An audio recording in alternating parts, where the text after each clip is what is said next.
Good morning and welcome to this second MTalk webinar where we are presenting the speakers and topics from this year's Digital Copenhagen conference in a digital format. My name is Christian Grønning, and on behalf of the Danish Marketing Association, I would like to thank you all for joining in this morning.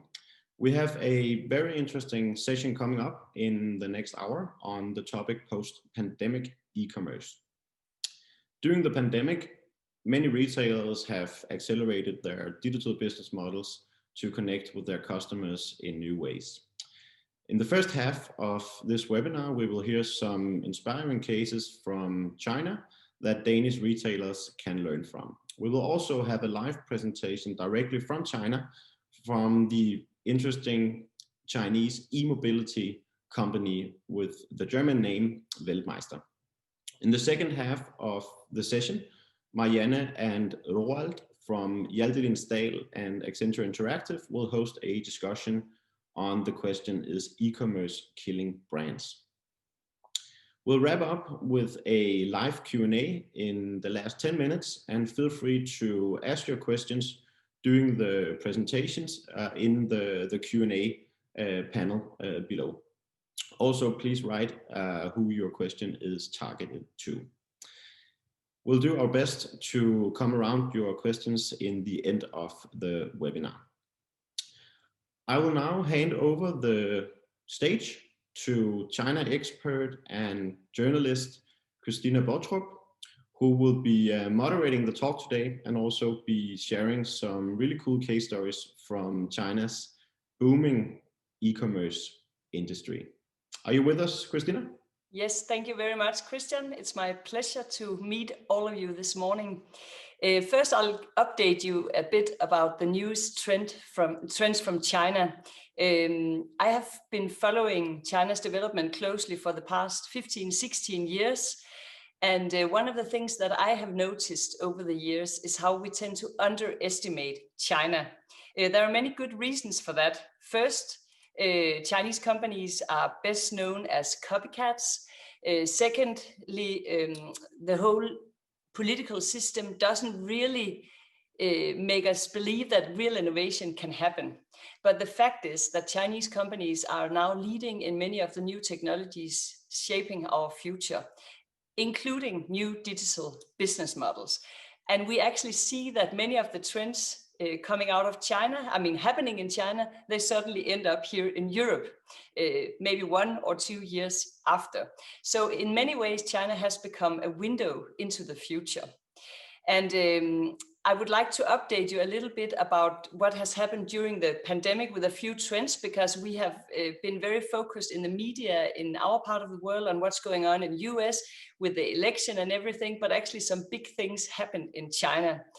Also, I would like to mention that in Chinese e-commerce, the pandemic was, of course, a new challenge, because suddenly demand was rising rapidly, as we have seen all over the world.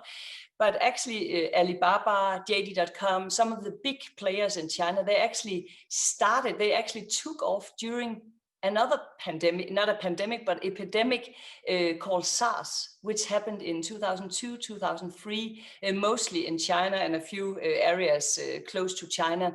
So that was actually when e-commerce really took off in China. And in all these years, China has just leapfrogged, and Chinese consumers in all the big cities are used to buying everything online, and they have very high demands for very quick delivery and everything. And those systems, the whole IT systems in these platforms have been stress tested many times, because every year they have some huge shopping festivals where demand is going crazy, like we just saw with 11/11 Singles Day.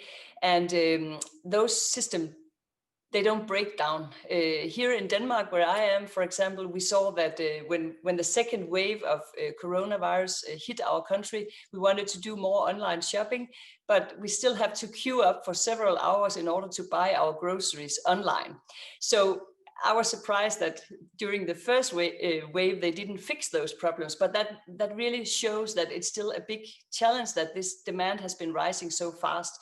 Obviously, in China, they also saw some new challenge with the sudden need for more delivery people, for example. But Alibaba was really quick to make a deal with some of the big restaurant chains that were forced to close down. So all these staffs couldn't work, and they were rented out to Alibaba's delivery company, and they started doing delivery of primarily groceries. We saw a lot of new consumers in China, primarily elder people who like to go to the market and do their grocery shopping, now are also turning to online shopping.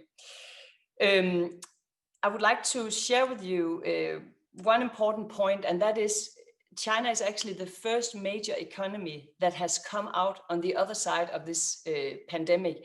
Chinese economy is back on track, and it's going to grow around 2-3% this year. One of the reasons why China controlled the pandemic is actually that they use new technology. They use mass testing. Of course, they kept making lockdowns locally in districts or cities when they saw a small flare-up, but they didn't have a real second wave. One of the reasons is that they have this health code, which is integrated in Alipay, which is the largest mobile payment system, and also in WeChat Pay. That means all Chinese people are being tracked, so they have to present a green code. And if not, they cannot enter their factory or their workplace or office building or restaurant. If it's red or yellow, it means that you've been exposed to infection or to the virus, and you need to quarantine. And this system is seen with the eyes of a European. It's quite scary because it will report to the local police station where you are and who you are with at all times. Of course, this is not something we are willing to do. I mean, I say, of course, I don't know how bad it should get before we start discussing whether we could accept more surveillance. But for Chinese people, most of them were quite happy about this because they feel that the state is already watching them a lot with all the facial recognition cameras on the street, etc. So this is just another tool, and it gave them back their mobility to travel around in the whole country, which they're doing now. They're flying, they take high-speed trains, and they're back on track. I just wanted to mention this because I think it's really important compared to where we are in Europe now. Another thing that has happened that I would like to point out, which could prove important for e-commerce and all kind of commerce actually, is that China quietly launched the world's first official digital currency. It's not officially launched, but they are launching it in pilot zones around the country. The thing is that this could be a potential game changer to disrupt US dollar dominance in the world. But more importantly, also the SWIFT system that all companies and countries use when they transfer money across border, it totally disrupts that system because it's now free. If countries or companies dare, I would say, to use this new Chinese official currency, it takes away a lot of transaction fees, etc. So this is something I would watch carefully during the next year when it's going to be rolled out, and let's see how it will influence the whole international business community. Another trend is live streaming. I think many of you have probably heard that live streaming is quite big in China. And as you can see in this feed, you have random people talking about products they like or they bought. You also have famous people, the influencers, talking about certain brands or products that they are paid to market. But the thing is, they use two systems. One of them is that they make a campaign and you see the product coming up on the screen. The very product the person talks about will come up on the screen. That is like a campaign. But you also have a different system where it's based on artificial intelligence. So it will come up with similar products. Like if I, for example, start using a lipstick now, the system will come up with similar products and you can buy them instantly while you watch the live streaming.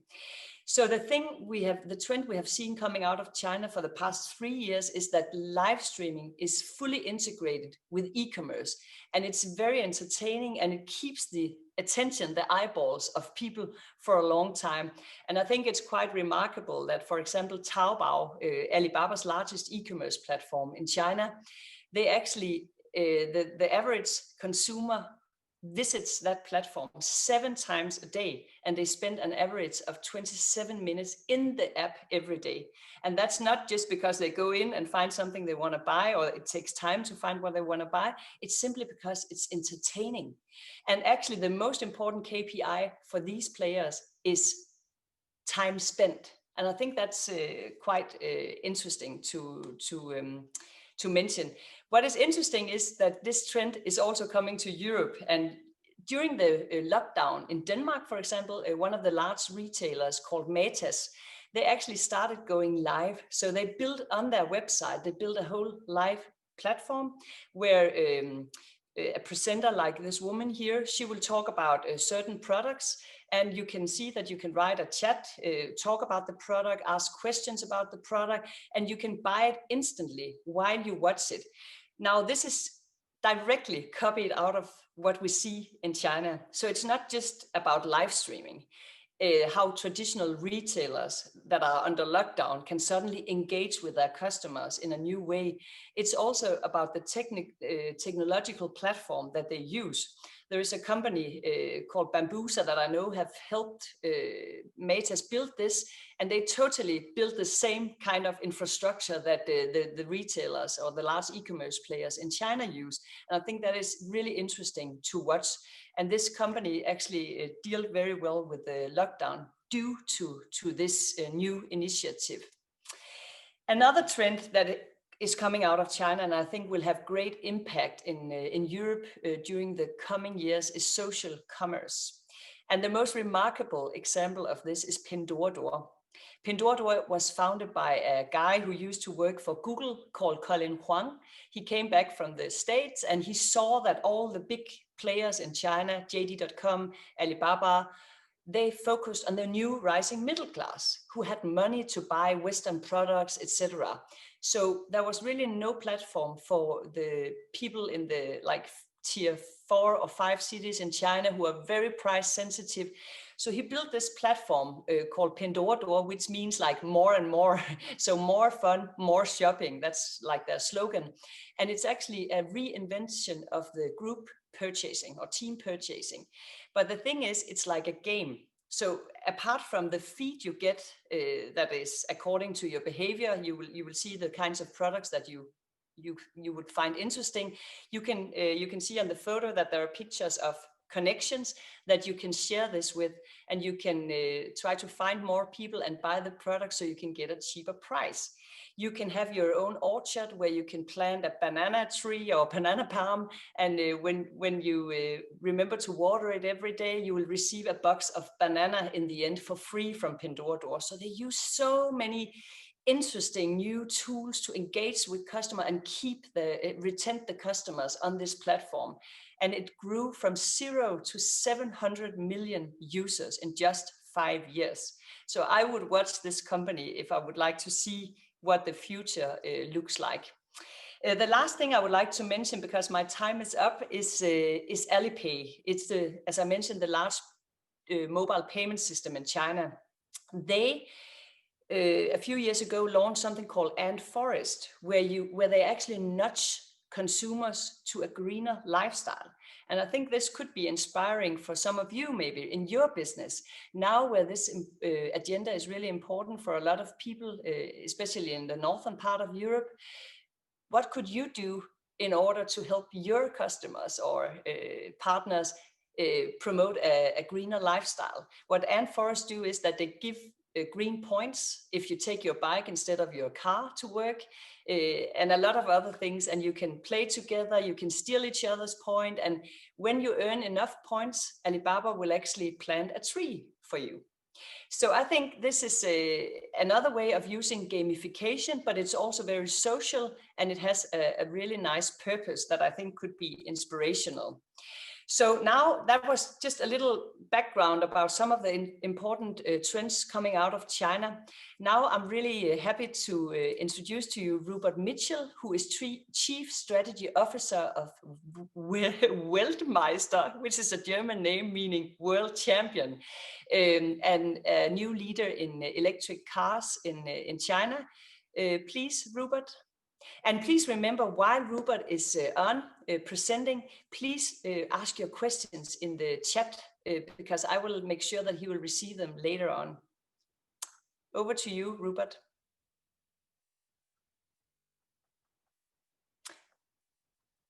Rupert, are you there? Yeah, there you are. All the way from Hong Kong. Christian was conspiring to keep me blocked off, Christina. Okay. I'm alive and clicking, as it were. Good morning, everyone. My name's Rupert Mitchell. I am the CSO of WM Motor, which is a Shanghai-based EV startup in China. I'm just going to share my screen with you now and take you through a quick presentation. Really touching on some of the points that Christina's been raising around e-commerce and the impact from the pandemic, but also touching on connectivity and the impact of connectivity on the future of the cars. So we went into mass production of the EX5 SUV, the one pictured on the screen here. There are just over 45,000 of these on the roads of China now, and they're on the road for as little as 150,000 RMB, so around $21,000 US. And that the entry-level vehicle has a 400-kilometer driving range. We launched our second product, a larger 6-seater SUV, the EX6 Plus, a year ago today, and we will be launching our first sedan product next year. But I promised Christina not to spend too much time talking about cars. Instead, let's talk about e-commerce and its impact on our business. Now, clearly, the role of e-commerce within China as a percentage of the overall wallet has snowballed in China vis-a-vis the rest of the world. And you know, whilst it would be completely unrealistic to say that that even at $21,000, you know, the purchase of a new car is not a click on the internet. E-commerce, however, and digital connectivity plays a massively important role in driving people to our offline experience sectors and allowing us to engage with potential consumers of our brand. You know, China, this is no change for us. The pandemic, if you like, actually had the effect of making the online marketplace or for attention actually more competitive, given that we were a digital first organization. Some of the legacy OEMs with China were forced online as a result of the pandemic, and it really forced us to, you know, raise our game. I mean, touching on what Christina was talking about, you know, some examples of some of the initiatives that we had during the pandemic. We had, you know, we invited key opinion leaders to produce TikTok or TikTok-like content from within our cars. We had these massive live streaming events, you know, attracting, you know, over 1 million simultaneous viewers. We hired a particularly popular Taiwanese pop star called Jam Xiao to host these types of events. We sponsored a whole load of esports championships as well, which, you know, in aggregate has generated, you know, over 260 million sort of new viewers to our brand. In terms of specifics on the product side related to the pandemic, you know, we were already very focused on, you know, on air quality. You know, one of the big drivers of the EV revolution in China has been around the air quality, particularly in the large cities in the east. But within 2 weeks of, you know, the nadir of the pandemic back in February, we had launched our Clean Pro cabin product within our new cars. Now, this not only incorporates sort of PM 2.5 filtration in the air conditioning system of the car, but it also includes a UVC purification lighting system, which uses ultraviolet germicidal light bulbs to clear bacteria, viruses, and mold from within the cabin, and it can be triggered remotely via the user's app on their phone.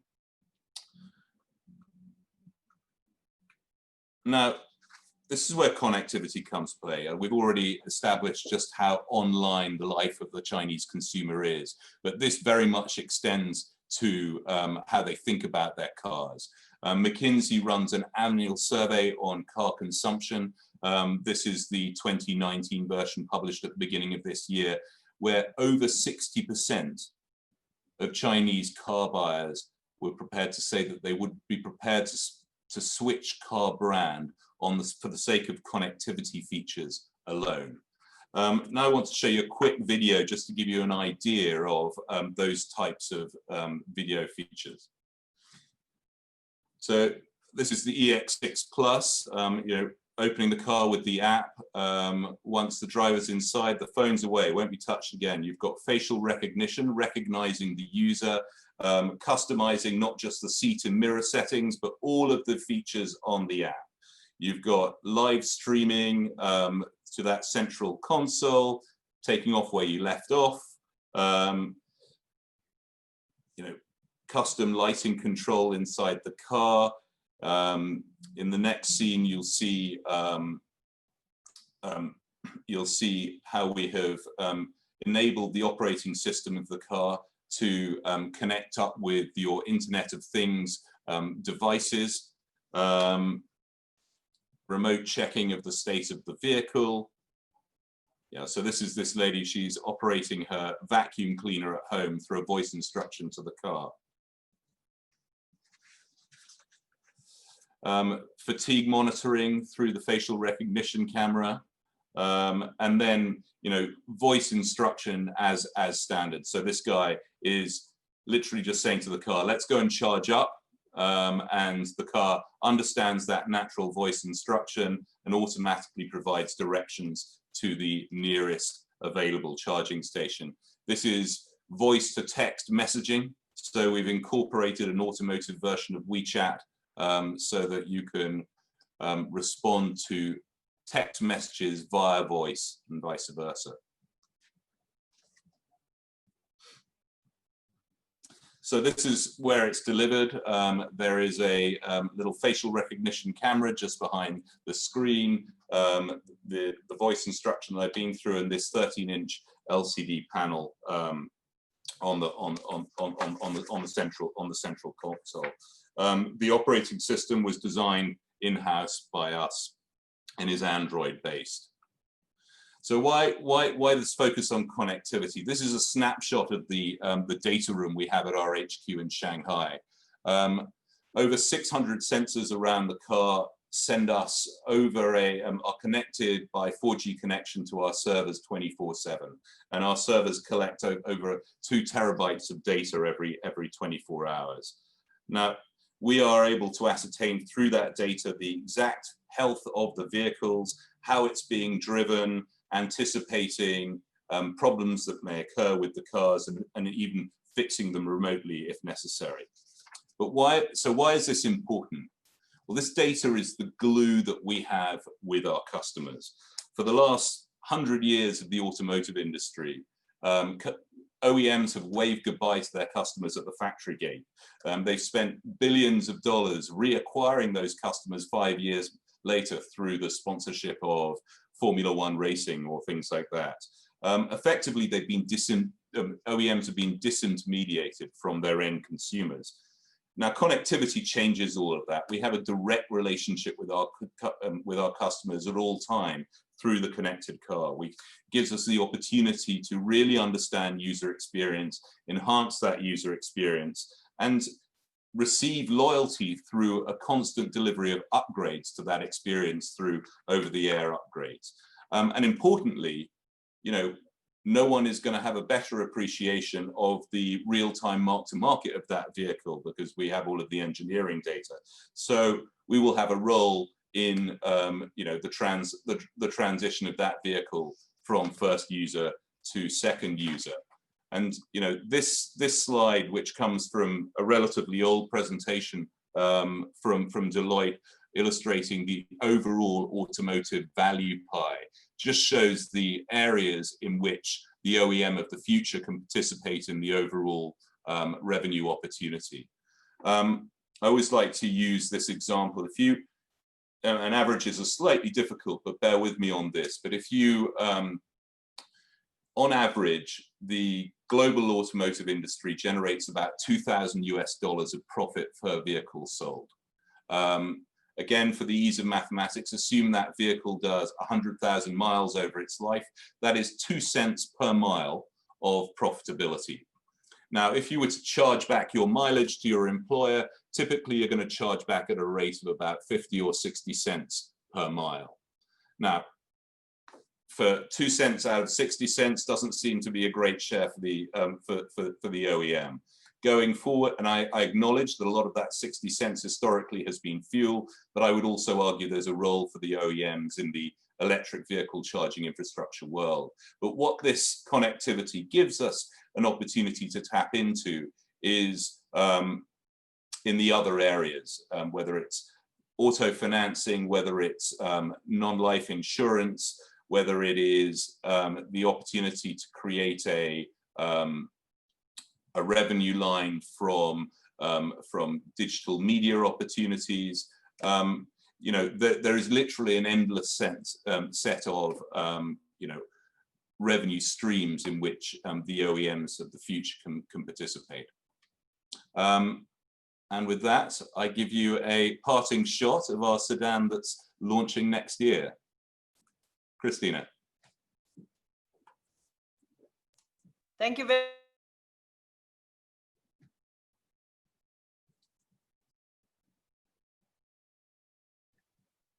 Christina, we don't hear you. You lost your voice. Sorry about that. There's a little bug here. That was really interesting. Thank you, Rupert. Maybe a quick question before we move on. I wonder, during your live streaming events that you did during the lockdown, when your customers couldn't come and try the car, did you actually manage to sell cars in the online campaigning that you did?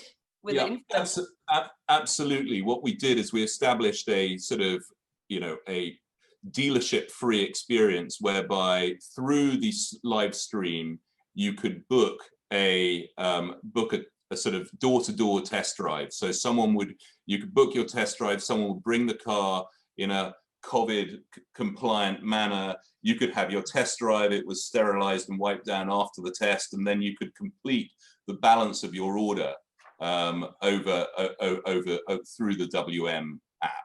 So obviously, a large part of the exercise was to build up demand for when people could more freely move around. But yes, we were delivering cars during the depths of the pandemic. That's very cool. That's quite a success, I believe.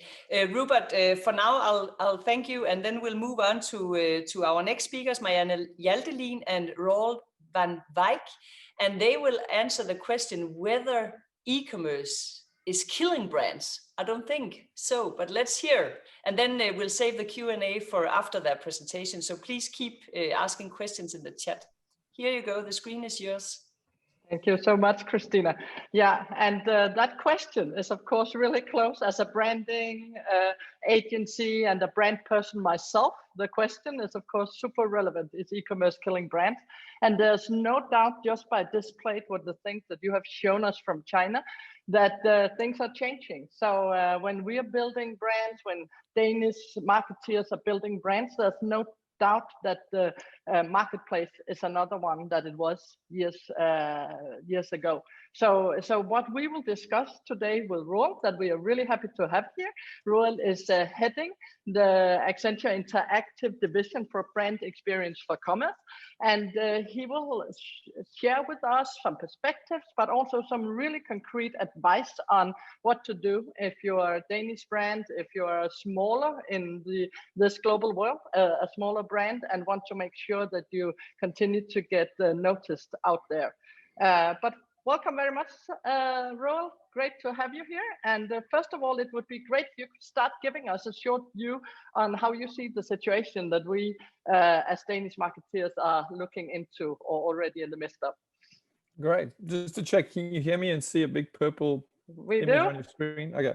Yeah. Thanks everyone. Good morning. My background is actually in advertising. I spent the last 20 plus years in brand agencies around the world, originally from South Africa, and I worked in Singapore and Tokyo for a while. Then I've been in New York for the last 15 years, and I'm in Scandinavia. So coming into this e-commerce world, I come in through a brand lens. But from us at Accenture, what we've seen, and this is basically a graph of all the Accenture data that I put together of what's happening around the world with e-commerce, and I think it pretty much just sums up what's happening. We've had this massive fast forward in e-commerce in some version or another around the world. But at the same time, what we are noticing is this is really affecting brand experience. And I'll get into that in a bit of detail shortly. But even before the pandemic, we saw really a rise in e-commerce. But then, using the New York shutdown date as an example, we just saw this fundamental shift in the markets in a single day. And from that, I mean, is there already obviously products we were buying online before, but a lot of industries like the alcohol, events, experience industries went completely online in an instant. At the same time, when we looked at things like over-the-counter experiences like makeup and things, all that went from physical to digital. And a lot of times these platforms weren't really ready for all of this. I think one of the most interesting things I've noticed is the relationship that markets have had with physical stores coming out of this pandemic. In the US, we were already pretty much very active on Amazon, but seeing people's relationship with stores change and the convenience that e-commerce has brought is really going to affect, in my opinion, infrastructure. I'm based in Oslo currently, and even the local supermarket now is doubling as a package, pickup point for local consumers, but they're not designed for this. So this for me is the ultimate metaphor of what the industry is going through. You can have the most amazing brand experience, buying these products, but right now the infrastructure is not designed for this new experience. We are building solutions on old platforms. So we're going to see not just the way brands work, but we're going to see how physically these systems change. At the same time, also the relationship that people have to brands are changing. We saw an immense shift to search being the new brand, meaning people aren't really searching brands on Amazon. I think up to 70% of all searches on Amazon is benefits, reviews, ratings. Coming from on the left, we kind of always used to have this curated, discovery experience or navigation experience. I wouldn't even know where the navigation function is on Amazon because everything is so aggressively straight into search. And then the value of ratings and reviews versus the value of brands. We've seen a massive shift to people looking for, especially during the pandemic, they were looking for ratings, reviews, comments, feedback. And then also the power of the product pages, PDPs, product description pages have really taken off. Consumers are going directly to them. And what is the relationship with traditional brand campaigns if consumers are not engaging with them in the traditional way? By the way, I hope everyone's seen this meme because it would be the most sexist slide that I present. Yeah. I have, so I approve this ad, right? Yeah. So, yes. Very interesting. There's a lot of shifts. So you're totally right that we have spent so much time in building brand experience, and then your last mile ends down in a box in a co-op and very messy, and you're not following through. So that's of course really important also as marketeers to look into that. I think that one of the things we, as in the big global picture, small Danish brands and retailers are looking into when we see Amazon and all these big players entering is, are we going to be obsolete? Where's actually our role? But then I got thinking on my own experience from my last 3 buys.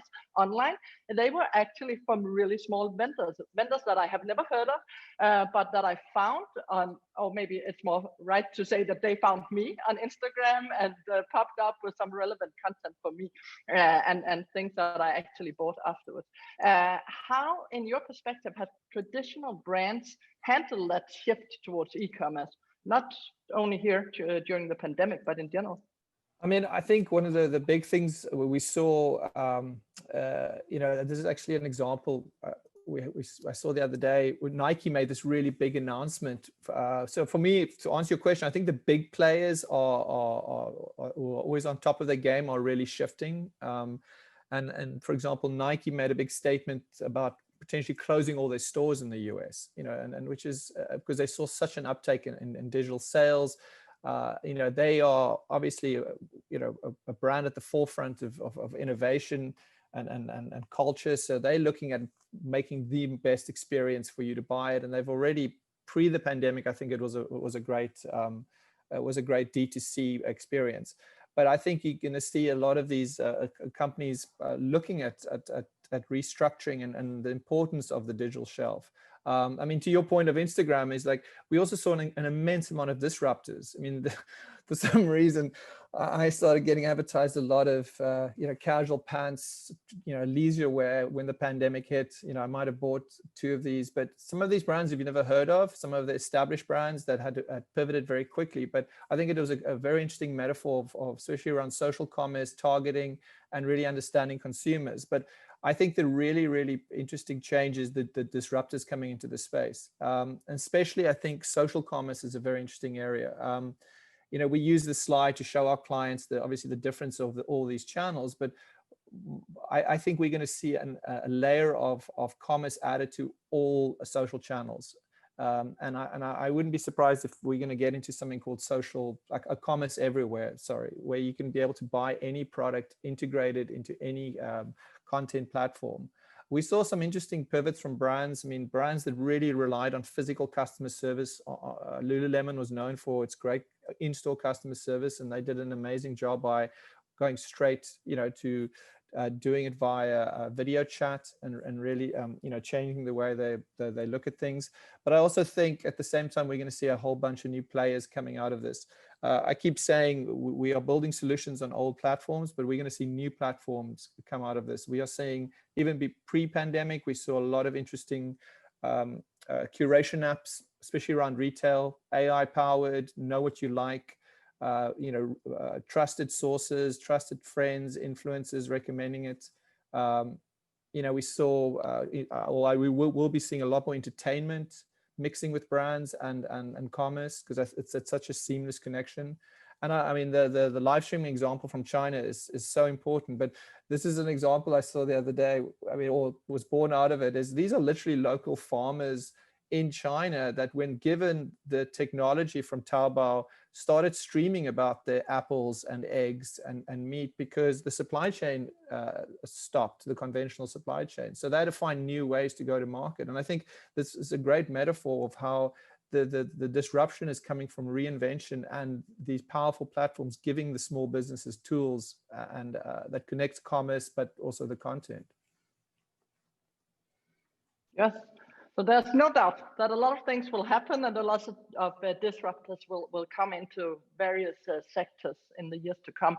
If we're going to be a little more concrete, saying that I'm a brand that until now has maybe not at all invested in e-commerce, or now beginning to see more and more of my market share going into e-commerce, the very concrete advice, what should I do? Which kind of steps should I take on my own e-commerce platform, or in the work I do with my partners, online retailers and so on? I mean, I think for me, the biggest shift is this blur of commerce and marketing. And I think that affects our businesses a lot, because I mean, coming from brand agencies, and then also coming from the fulfillment technology deployment. And these two used to be, or are still very separate and treated very separate. We see that with a lot of the big companies. I think the disruptors have an advantage because these are completely blurred. And I think coming from the marketing side and the creative side, I came into this world noticing and being confused, why are these why there's not more of an overlap, especially when it comes to brand equity. So you know, we've always said it is pretty amazing that you buy a Rolex the same way that you buy, I think this might be you know, fake Colgate toothpaste on Alibaba, but you know, it's exactly the same experience, and this hasn't really changed. So you know, these brands with all this incredible equity and brand building and storytelling for, you know, hundreds of years, the e-commerce experience is still very transactional, very cold, which was great if people were listening to all our stories, you know, on the brand side. But as these two worlds kind of come together, this space is becoming way more powerful. And I mean, these are just some examples, and I deliberately used a Danish brand. I mean, the pivot to online alcohol sales that's happened around the world, it really starts questioning, like, what is the value of all your brand equity in this space? Because right now you're not allowed a lot of space and a lot of room to tell your stories. But it does change, you know, of the perception of what your brand is, especially, I mean, even someone like Nike, you know, the Nike on the left versus the Nike on the right. I mean, these are, it changes the way you look at where you tell your stories and how the content comes in.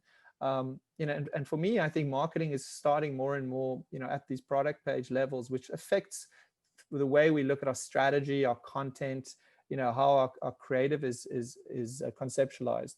I mean, if I take someone like Apple, which is always a great example, because I think they're always at the top of their game, is, you know, the apple.com experience is pretty much a seamless Apple on Amazon experience. The way they manage to get their product and the way they manage to tell their story in all these spaces is very interesting.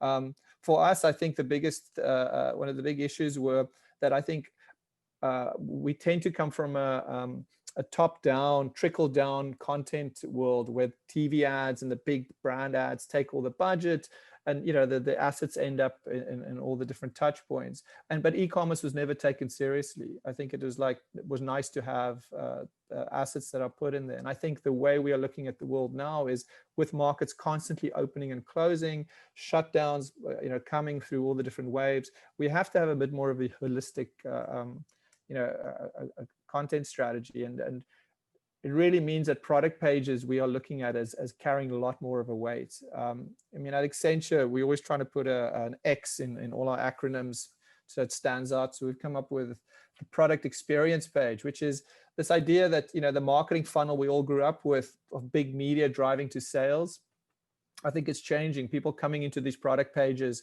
and they are, you know, getting educated, they're getting you know, detained, they're getting engaged, and then they're also buying. And I think that changes the way we really look at things. I mean, these are just some of the examples we've been playing around with in our team, where we deliberately started putting creatives into this space to really mix it up, because it's not really a space that had traditionally had creative thinkers in it, or commerce creatives, we call them. And you know, so we're constantly looking at how we can change these experiences, put more emotion into something as simple as, you know, buying pasta. You know, some of the work we do for our client, Kimberly Clark, is really bringing the brand creative into the Amazon space. I think that's going to be really, really important, and not just putting your assets into Amazon, but conceptualizing what the story is on the right there. And what I like to do is just also ignore the rules. I mean, I think that's where the innovation comes, and I think that's where the power of the brand agencies come in, is start reinventing what a product page experience could be like. And then, you know, we also do this, trying this with our teams in China, is just using the same thing with the platforms there. Is how do you bring a little bit more of that human connection to these traditionally very, very cold transactional spaces. And then production, I think, is interesting as well. We have to look at how do we create better production, reuse some of our existing production. So we're constantly looking at, you know, technology and just refreshing stuff. You know, I touched on the Norwegian example, but this is, you know, this is Brooklyn every day, right? And I think that's the real reality, is all this amazing experience, and this is where it kind of ends up. So we have to start looking at packaging and all those things. But you know, my last point is, I think for this change to happen is these teams need to speak to each other. And we are seeing, this is just a metaphor. I don't know if this is actually happening at Puma, but we are seeing this happening a lot, is the team that does the work on the left doesn't even sometimes know the team on the right. And I think as we move forward, we have to look at how we join these teams and how there's going to be more cross-pollination internally with organizations. Great. And I think to answer the initial question, is e-commerce killing brands? And at the moment, it seems like they could maybe need a little life savings, the brands on the different e-commerce platforms out there. But I really like the examples that you showed, that it's not a lost game. It's actually possible to take your brand and everything you stand for, your values, and put them into the commerce platforms. And I guess that if we're looking at the big Nordic commerce platforms, that's really something that I hope we're going to see in the years to come. Both from a consumer perspective, it gets a little more interesting if you have a chance for actually interacting not only with product facts, but actually with the brand and everything that it could be used for, and actually give me that experience thing. So to me, it brings a little bit of hope and optimism, and I get very many throwbacks to the first year of digital, where it was just about getting a web page. It was just about being present on social media, but you didn't really care about how and with what and how your brand stood out. And that's why we have that whole digital sameness perception when we are looking into digital sphere. And I think that if you're not really careful at the moment, that could happen the same for e-commerce. So yeah, I think so that's good. That's a very interesting point. I think what we saw is people needed brands during the pandemic. They want the reassurance of, especially the healthcare brands and the essential items. They wanted, they needed their cleaning products, and they needed the reliability of that. So I think but the biggest thing we say is, brands aren't using all their equity. They have incredible equity that they traditionally did not use in the e-commerce channel. I think now is the best time ever to bring some of that equity back, because a lot of times it's just a matter of using what you have before reinventing for the space. Yeah, exactly. Thank you. Thank you very much. And back to you, Christina. Yeah, thank you very much to both of you. Very, very interesting and nice with concrete examples. We all like that very much. There's a question for you, Roald. If you can share any concrete results about what you got out of doing those new product experience pages online. I mean, we are literally testing the Huggies example you saw went live a couple of weeks ago. And we're doing 2 tests on Walmart right now. We know from Amazon data that enhanced content creates a lift. We know that better video, better imagery creates a lift. What we are interested in seeing is what is more being able to A/B test faster. So the tone of the language you use when you talk to new parents about diapers, switching from more instructional videos to lifestyle videos. And those are the things we are testing right now. So trust me, if the data was there, that'll be the first slide. But coming from a creative perspective, what we are looking at is what kind of content is effective, because it's just been the same for so long. But yeah, we are in the works of experimenting, because I think it's not a one size fits all. Each company is going to have its own version that they want to try. And what we believe in is building more of a testing program and experimentation program. Roald, when you talked about how brands can be damaged in the physical world after you build a nice experience, maybe even online, but also like advertisement in the physical space or whatever, and then you get this parcel delivered in a very, very messy way.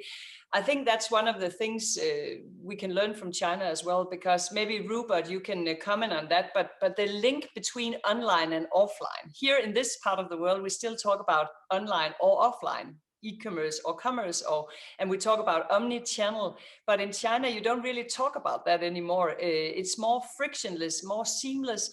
So in your physical store, Rupert, maybe you can add some comments like how you link the online digital space with the actual physical experience through QR codes or whatever you use. Yeah, as you say, I mean, the consumer in China is almost hybridized between online and offline. I mean, I think there's an important look and feel that should feel consistent between the digital and the analog experience. But ultimately, you know, we're sort of very different to a sort of fashion or FMCG type brand in that, you know, you probably don't buy a new car more than once every 3 to 5 years. It's a much more circuitous buying experience. So for us, digital marketing is really the expansion of the funnel, if you like, that ultimately results in people getting to one of our experience centers. You know, it was funny, you were talking at the beginning about you know, the sort of sudden transition to e-commerce and online buying experiences. I mean, it's still, I mean, my family's back in the UK, and my children are at boarding school in the UK, and I thought I would send them a food parcel ahead of the UK lockdown as a treat. It seems like a online grocery appointment is more valuable than a Bitcoin these days. Yes, that's the stress test I talked about that has been a big problem. I have another question. Raul, you talked about, again, the parcel, the last mile that you mentioned too, Marianne. I think that's one of the things they have come to realize in China as well. For example, Alibaba, they don't own their own logistics chain originally, but they did actually invest in a company called Cainiao that delivers, so they can better control the last mile. And JD.com, which has a business model very close to Amazon, they own drones, autonomous delivery robots that they have just launched during the lockdown in Wuhan. So I guess my question is, do you think we'll see the same kind of development in Europe or in other markets? Yeah, I mean, Amazon was about to roll out their own delivery service in the US and kind of paused with COVID. So yeah, I think it's going to be a huge disruption. I mean, again, I'm using examples here in Norway. The postman can bring a package, but if you're not there, he can't leave it, right? Because they're running an old system. So so for me, it's like small metaphors like that. There's going to be massive disruption, you know, in package lockers, in last mile services. I think they're already testing drone deliveries besides in China, they've tested it in, you know, I've seen in Scotland and the US. So I think our relationship to where we are as well, like, do we need to be at home to get something, you know, and where your address is, I think that's also going to change. I think there's a level of convenience now that people have tasted, and we're going to see a bigger demand for it. Yeah, I always like to mention that Chinese companies are very good at listening to their customers, and I think everybody would claim that they are. But in China, I find it to a degree that is extreme. And I think Rupert's example about the UV cleansing system for the car is a very good example of how agile a company, I mean, obviously Weltmeister is quite a new company, but still, I mean, how do you manage to launch a new system within 2 weeks, because you see the breakout of the pandemic, people are afraid of infection of bacteria, and you just launch the system that I believe will be standard in every car in the future. I mean, how nice is that you can click on a button and the whole car is clean when you re-enter, right? So Rupert, could you take us into the machine room of a company like yours? I mean, this agility, the ability to listen to customer demands or wishes, how does it work in real life? I mean, how do you fix it so quick? Well, I think the reality, I mean, one of the advantages we have is our youth, right? By definition, we're a very flat organization. And, you know, we pride ourselves on a sort of a product lead time that is probably 3.5 years faster than a traditional OEM. I mean, from design to SOP production is less than 18 months for a new product for us. Within the context of the EX5, we've already refreshed the EX5 3 times physically since launching it in September 2018, as well as delivering hundreds of over-the-air updates to the vehicle operating system. Whether that's the latest social media app gets launched and goes to 700 million users, we develop an automotive version of that app and deliver it to our customers immediately. But even the design of the initial EX5 was, to a certain extent, crowdsourced by followers to the brand. You know, in the pre-launch phase of the product, we were kind of doing A/B testing on product features with our brand followers as a new company. But I think, you know, in terms of, you know, the UVC antibacterial lighting system was around there. It had been as a sort of a maybe click and collect type option in terms of the product designers. The air purification system was there for different reasons initially, because of just getting particulates out of the aircon. But the process of going, well, actually, there's a real need for the UVC, or a real desire for that UVC product now. You know, all of our vehicles are built to order. The you know, the clip-on extra of that feature was a minute design update which we could implement almost immediately.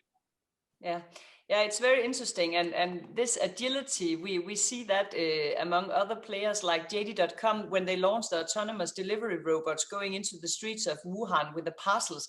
People complained online that they still had to type in a certain password in order to receive the parcel from the robot. And they complained about this, and within 24 hours, they launched a new system where you just scan a QR code with your phone, and then the robot will open and give you your parcel. So this speed of innovation or reaction to customer demands, that is extreme, I would say. But Roald and well, Marianne, I tell you what, I mean, the flip side of that is you take your consumer at your peril, right, in China. I mean, the amount of trolling that you will get on the online social channels if you put a step wrong. I mean, we've got two branding experts on the call with us here. I mean, we've all heard the big sort of Dolce & Gabbana stories and things like that in the past. If you haven't, Google it. But, you know, there is no, hell hath no fury like a Chinese angry netizen. No, that is a real shitstorm. But Roald and Marianne, before we wrap up, maybe you could come up with your suggestions on what is the largest barriers that we see, because you obviously point out some problems within e-commerce in Europe. So why don't they just fix it? So what's the barriers that we are facing? But I think that a lot of it comes down to actually the very simple two circles that Roald showed in the beginning. The fact that we are not used to thinking sales and point of sale as part of the experience. So it's beginning to think everything integrated. And of course, the new starters and the startups, they have that mindset, and that goes all the way down to legacy systems and everything. So they build it to make sure that we can go the full mile. They think everything into it from the beginning. And as the example with the robot here, they will also think from the beginning. And right now, I think everybody noticed. Now I was at a hotel 2 days ago, and I was thinking on all the things that I had to touch in the elevator and everything. And just half a year ago, I would never have thought of it. So that's really a shift, and it's the same here. So I think the barrier is, of course, to some extent, really daring to get rid of old system, old structures, and going that extra mile. But on the other hand, it shouldn't be stuff that's really hard to fix. I mean, it's really about getting those delivery stations built out there, getting those cool pickup stations for my grocery built. I mean, it's not necessarily rocket science. It doesn't have to be a drone delivery in here in the office. It's actually fixable. So hopefully, when we also see that the demand is flowing in this direction, then the results and the solutions will flow the same way also in the northern countries. Thank you very much. I guess the demand is already there. They just have to listen more carefully and then maybe use more gamification, more entertainment in order to actually interact and engage with customers, and instead of just click, buy, that's it. There is much more to get from online presence and shopping. Thank you very much to all of you. I would like to say goodbye from me and hand over to Christian. Thank you. Thank you, Christina, and thank you, Roald and Marianne and Rupert, for sharing your cases and insights and views on the future of e-commerce. It was very interesting, and thanks to the viewers for joining in. And yeah, I would really recommend to tune in again next week. We have another M Talk coming up on a also really interesting topic around how to steer and lead digital transformation in very challenged industries. And we are sending live from Parken Stadium next week on Wednesday. So I would recommend to have an eye on that one. And then I'll just wish you all a good day, and thanks for joining this morning. Bye.